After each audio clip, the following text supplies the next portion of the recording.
Disha trading club technical analysis in finance market. आज तारीख 23 मे 2011। आज आपण टेक्निकल एनालिसिस आणि फायनान्स मार्केटच्या बद्दल अधिक सविस्तर माहिती घेणार आहोत। फायनान्स मार्केटमध्ये जे तीन महत्त्वाचे जे मार्केट्स येतात त्याच्यामध्ये फॉरेक्स, कमोडिटी आणि इक्विटी या तीन मार्केटचा समावेश होतो। फॉरेक्स मार्केट भारतामध्ये फॉरेक्स मार्केट म्हणजे फॉरेन एक्सचेंज करन्सी ट्रेडिंग करण्यासाठी MCX SX या एक्सचेंजचा वापर मोठ्या प्रमाणात केला जातो। याची संपूर्ण माहिती आपल्याला mcxsx.com या वेबसाईट वरती संपूर्ण माहिती मिळू शकते। या ठिकाणी आपण मार्केट डाटा वरती क्लिक केलं तर आपल्याला फॉरेक्स मधील करन्सीचा जो डाटा आहे तो या ठिकाणी करंट रेट्स आपल्याला पाहता येतात, त्यांच्या वेगळ्या एक्सपायरीज या ठिकाणी पाहता येतात।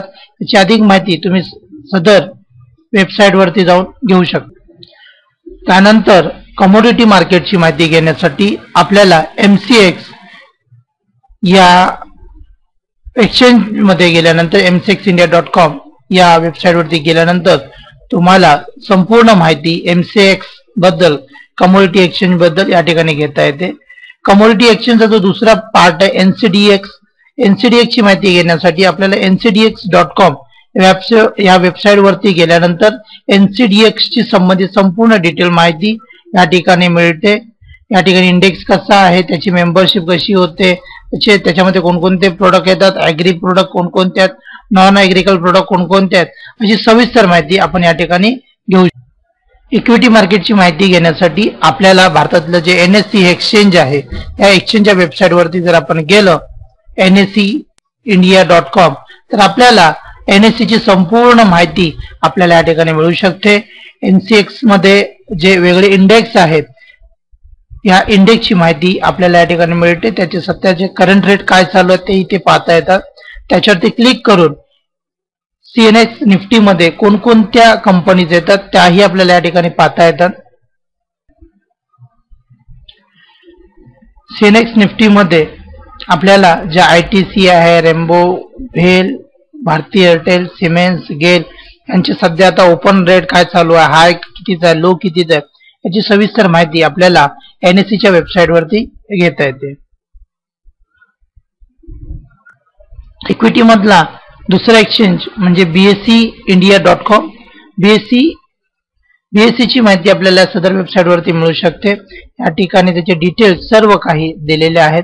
या वेबसाईट वरती जाऊन आपण अधिक सविस्तर सर्व गोष्टी या ठिकाणी पाहू शकतो। BSE चे जे लाईव्ह रेट्स आहेत ते रेट सुद्धा आपल्याला या ठिकाणी पाहता येतात। सेन्सेक्सचा सध्याचा रेट काय आहे, ओपन कितीला झाला, हाय कितीचा आहे, लो कितीचा आहे, mid cap, small cap, BSE 100, BSE 200, BSE 500 हे जे वेगवेगळे त्याचे बोर्ड आहेत त्या बोर्डची माहिती आपल्या ठिकाणी मिळू शकते। आता आपण या संपूर्ण इक्विटी, कमोडिटी आणि फॉरेक्स याच्यासाठी जी फंडामेंटल न्यूज लागते त्या फंडामेंटल न्यूजची माहिती या ठिकाणी आपल्याला पाहता येते। आज वर्ल्ड मध्ये कुठे कुठे कोणकोणत्या न्यूज आहेत ते आपल्याला या ठिकाणी पाहता येते। जपान मध्ये काय आहे, युरो मध्ये काय आहे, आज कोणती USA ची कोणती न्यूज नसल्या कारणाने आज तेवढी मुवमेंट्स मार्केटमध्ये आपल्याला पाहता येणार नाही। त्याचबरोबर कॅनडामध्ये बँक हॉलिडे आहे, त्यामुळे आपल्याला फारसा प्रभाव आजच्या मार्केटमध्ये दिसू शकत नाही। आपण आता the language of finance market in technical analysis याच्यामध्ये टेक्निकल अनालिसिस, फंडामेंटल अनालिसिस आणि सायकोलॉजिकल अनालिसिस या तिन्ही अनालिसिसचा अभ्यास आता प्रत्यक्ष मार्केटमध्ये करूया। हा गोल्डचा 1 मिनिटचा ग्राफ आहे। या ग्राफ मध्ये जर आता आपण बघितलं तर 1 मिनिटामध्ये याने बुलिंजर बँड तोडलेला आहे, परंतु आपण सर्व जर इंडिकेटर जर पाहिले तर ह्या इंडिकेटर्स मध्ये 1 मिनिटचे इंडिकेटर सेलिंग मध्ये आहेत, तर इतर इंडिकेटर जे आहेत हे आपल्याला बाइंग मध्ये पाहायला मिळतात। या ठिकाणी जे वेगवेगळे इंडिकेटर्स आणि त्या इंडिकेटर्सच्या जे डिसिजन्स आहेत वेगवेगळ्या टाइम फ्रेम वरती ते आपण पाहू शकतो। गोल्ड 1 मिनिटामध्ये सेलिंग मध्ये जरी असलं तरी सुद्धा 5 मिनिटामध्ये 15 मिनिटांमध्ये, 30 मिनिटांमध्ये, 1 तासामध्ये, 4 तासामध्ये टोटली बाईंग मध्ये आहे. फक्त मुव्हिंग एव्हरेज दिवसामध्ये सेलिंग मध्ये आहे, आठवड्यात आणि महिन्यामध्ये बाईंग मध्ये आहे. तर आपल्याला या ठिकाणी दिसतं की मुव्हिंग एव्हरेज टोटली जास्तीत जास्त बाईंगच्या पोझिशन मध्ये आहे. त्यामुळे इथे सेलिंग जरी दिसत असेल तरी सुद्धा आपण थोडंसं वेट केलं पाहिजे. त्याच्यानंतर येतं ते म्हणजे WPR. WPR याचा अर्थ आहे William percent range. William percent range हे एक वेगळं इंडिकेटर आहे. हे सर्व 9च्या 9 इंडिकेटर जर आपण एका फ्रेमवरती लावायचं म्हटलं तर आपल्याला जागा पुरी पडेल आणि त्यांचे डिसिजन्स, त्याचे एकमेकांचे असलेले संदर्भ शोधताना बरीचशी ताणाबळ होऊ शकते. या विल्यम पर्सेंट रेंज मध्ये आपल्याला असं दिसतंय की या ठिकाणी आता सर्व ठिकाणी आपल्याला बाईंगचे सिग्नल जनरेट झालेले दिसत आहेत. या ठिकाणी 1 मिनिटामध्ये परत सिग्नल गेलेले आहे.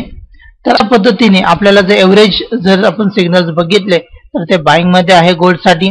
त्याच्यानंतर येतं SAR. SAR चा लॉंग फॉर्म आहे पॅराबॉलिक सर.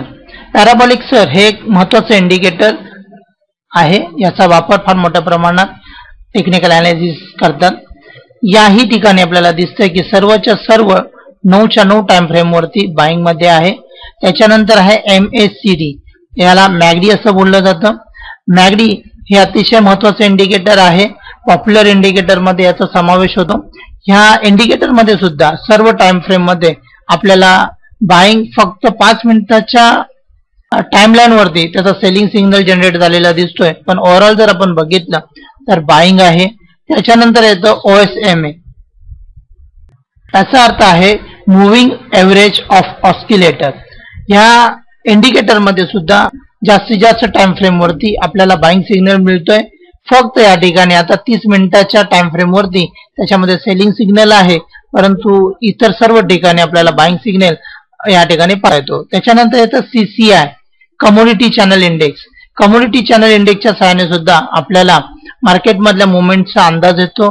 याही इंडिकेटरचे सर्व सिग्नल बाईंग मध्ये आहे.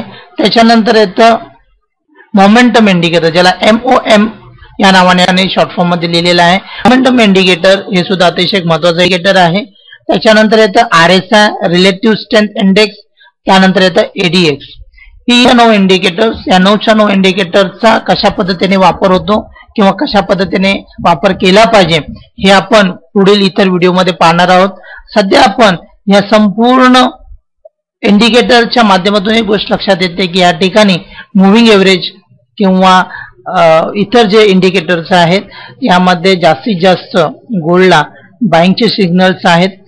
यामध्ये आपल्याला दिसते की 15 मिनिटांमध्ये सुद्धा गोल्ड बाईंग मध्ये आहे, 30 मिनिटांमध्ये सुद्धा गोल्ड बाईंग मध्ये आहे, 1 तासामध्ये सुद्धा गोल्ड बाईंग आहे, 4 तासातही गोल्ड बाईंग आहे आणि डे 1 मध्ये सुद्धा आपल्याला गोल्ड बाईंग मध्ये आहे. त्यामुळे जास्तीत जास्त या ठिकाणी आपल्याला गोल्ड मध्ये बाईंगची पोझिशन आजच्या दिवसामध्ये घेता येऊ शकते. गोल्डची वरची रेंज आहे आता इथून पुढची ती आहे 22,242. त्याच्यानंतर गोल्ड वरती गेलं